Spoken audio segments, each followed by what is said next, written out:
Welcome back नाज़रीन। साई वठण commercial break लाइ असां सां गॾु महिमान आहे राहिला टवाना, पाण अॻूणी डिप्टी स्पीकर आहे सिंध असेंबली की। सवेरे हमारी जो बात हो रही थी वो थी सिंध के कार्ड के हवाले से। सिंध कार्ड के हवाले से बात करेंगे तो सिंध के अंदर तो हुकूमत और कॉन्फ्रेंस जमायतें मुख्तलिफ लोगों ने तो सिंध को टुकड़ों में बांट के काट रहे हैं। अगर टोपी अजरक डे की बात की जाएगी तो सिंध हुकूमत ने अनाउंस कर दिया 4 दिसंबर, मुख्तलिफ मीडिया के चैनल से अनाउंस कर दिया 5 दिसंबर, कॉन्फ्रेंस जमायतों ने कुछ जमायतों ने कर दिया 5 दिसंबर, कुछ ने 4 दिसंबर। तो सब लोगों ने सिंध को बांट के एक कौम को मुत्तहद होने नहीं दे रहे।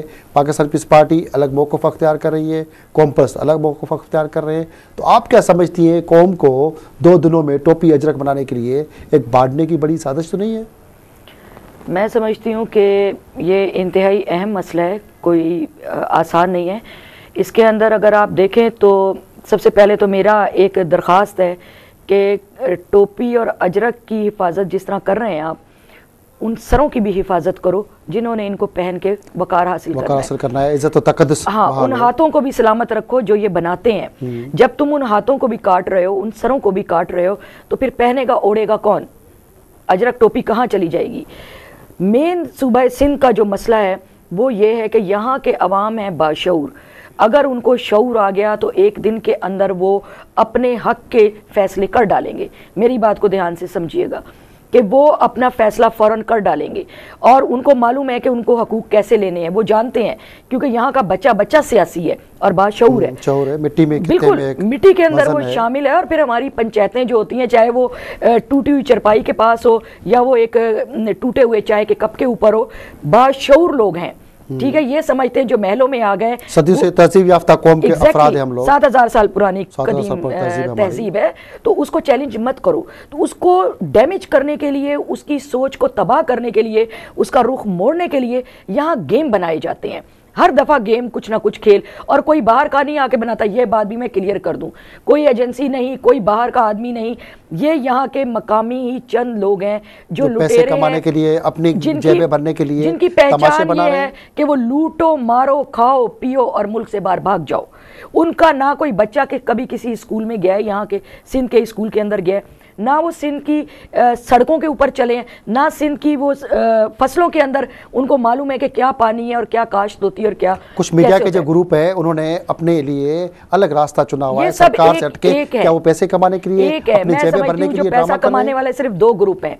एक वो हैं जो सच्चे सिपाही हैं जो लड़ रहे हैं यहाँ पर सिंध के लिए, और एक वो हैं जो सिंध के ऊपर हमलावर हैं। उसके अंदर चाहे वो एक सिंधी स्पीकिंग हो या यहाँ पे रहने वाला कोई और हो, राइट। वो उनका मकासद सिर्फ यह है कि सिंध की सरजमीन पर जितनी मदनियात है, सिंध की बेशकीमती ज़मीन के ऊपर कब्जे हुए हैं, राइट। कब्जे हो गए, अनमोल ज़मीन को कौड़ियों के मोल बिल्डर्स ने खरीद डाला, बिल्डर्स ने बेच डाला। अच्छा, एक एक बिल्डर ने हमारे एक एक मकीन को कितने कितने दफ़ा एक घर बेच डाला, कोई पूछने वाला कानून तो है ही नहीं। मुकदमा ग्रुप जो है हमारा, मुकदमा ग्रुप के चैनल धरती टीवी ने, मुकदमा ग्रुप के 2 अखबारें भी है, मुकदमा, उन्होंने इस साजिश को बेनकाब किया है कि कॉन्फ्रेंस जमायतों के साथ, कुछ जमायतों के साथ मिलके मुख्तलिफ जो लोग हैं जो पैसे कमाना चाह रहे हैं, वो सिंधी कौम को टोपी अजरक और कल्चर डे पे बांट रहे हैं, 2 हिस्सों में तकसीम कर रहे हैं। इस साजिश पे एक मुकदमा ग्रुप ने आवाज़ उठाई है। इस अमल को आप कैसे देखती है? जब आपने एक नारा लगाया कौम परस्ती का, तो फिर कौम के राइट के लिए आपको उठना भी पड़ेगा और सही तरीके से उसको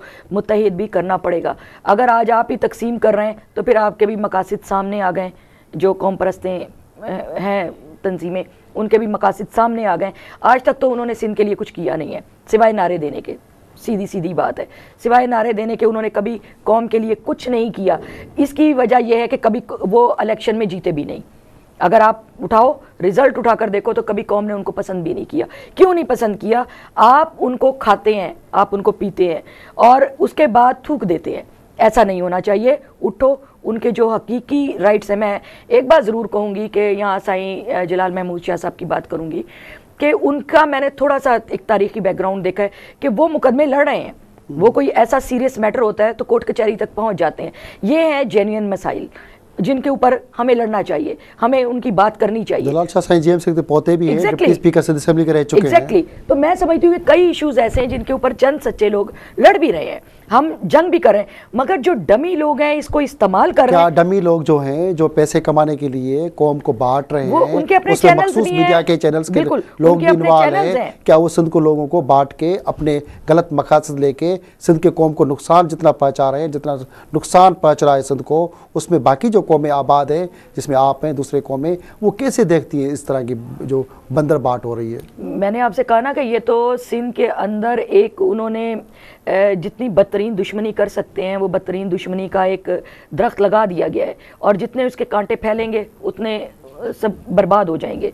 लिहाजा होना ये तरीका कार ये होना चाहिए कि सिंध के अंदर एक कंट्री पॉलिसी आए जिसके अंदर के हमारे बच्चों को स्कूल के अंदर एजुकेशन मिले।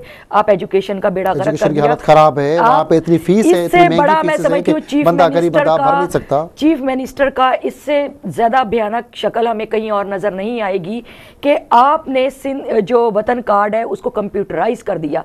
पहले मैं सवाल करती हूँ, मेरे सिंध की सरजमीन पर कितनी लिटरेसी रेट है, कितने लोग पढ़े लिखे हैं?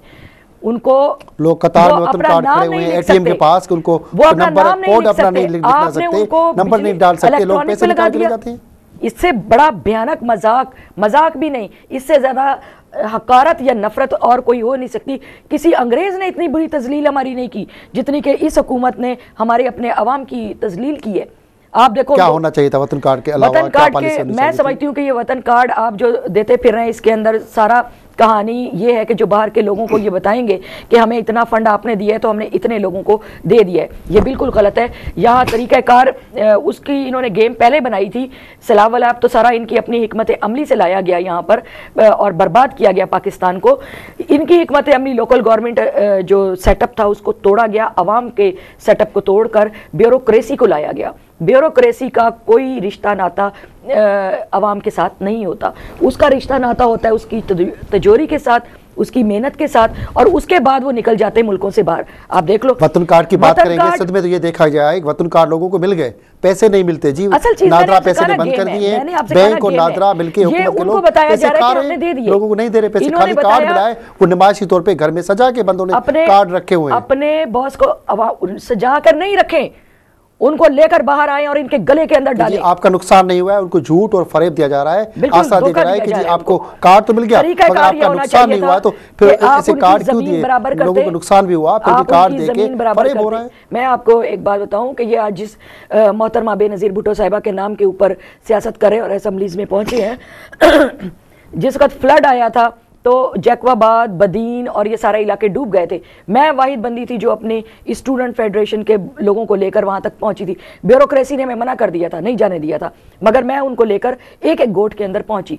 जब हम वहां पहुंचे हमने वहां पे लिस्टें बनाई, लिस्ट बनाने के बाद देखा कि किसका कितना नुकसान हुआ है। वापस आके जब मैं मोहतरमा को मैंने रिपोर्ट पहुंचाने की कोशिश की तो मुझे चीफ मिनिस्टर सिंध से डांट पड़ी कि आपने ऐसे रिपोर्ट क्यों दी बीबी को, मगर मैं बीबी को रिपोर्ट दे चुकी थी। फिर मुझे जब ज़्यादा डांट पड़ी तो मैंने बीबी से शिकायत की कि भाई मुझे इस तरह ये लोग डांट रहे हैं, बीबी क्या मैंने कुछ गलत किया?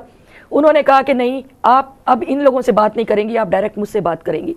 उसके अंदर आप यकीन करें वो थी अवामी लीडर जिसके नाम के ऊपर आज ये सब कुछ खा रहे हैं।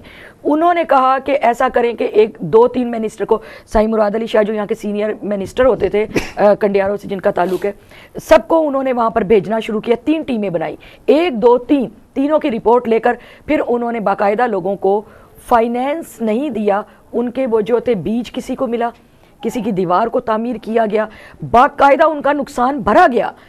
और वो क्यों नुकसान भरा कि ऐसा ना हो कि पैसा हम दे तो छोटा सा सवाल, प्रोग्राम खत्म होने की तरफ जा रहा है, क्या सिंध की जो धरती है इनके लोगों को अपने हुकूक मिल पाएंगे?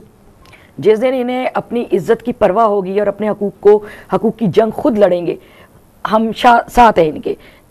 उठे तुलबा, उठे खवातीन, उठे ये छोटी छोटी यूनियंस खड़ी हो जाएं और अपने हकूक का दिफा करें, उस दिन इनको हकूक मिल जाएंगे। मेहरबानी आपकी, बड़ी मेहरबानी। नाज़रीन, अॼु असां सां गॾु राहिला टवाना, पाण अॻूणी डिप्टी स्पीकर सिंध असेंबली, जंहिंसां सिंध जे हवाले सां सिंध में जेकी महांगाई थिए पई, जेका बदाली आहे, जेका लाक़ानूनियत आहे, उन जे हवाले सां ऐं सिंधी क़ौम खे सकाफ़त ॾियाड़ ते जंहिं तरीक़े सां विरहाए वञे पियो, उन ते सॼियूं ॻाल्हियूं सिंध जे मुक़दमे में थियूं आहिनि। असां राहिला टवाना सां जल्द कोशिशि कंदासीं त सिंध जे मुक़दमे जे हवाले सां ॿिया जेके मामला लागू आहिनि उन्हनि ते ॻाल्हियूं कयूं। तेसिताईं पंहिंजे मेज़बान हमीद भुट्टो खे इजाज़त ॾींदा। अल्लाह भाई।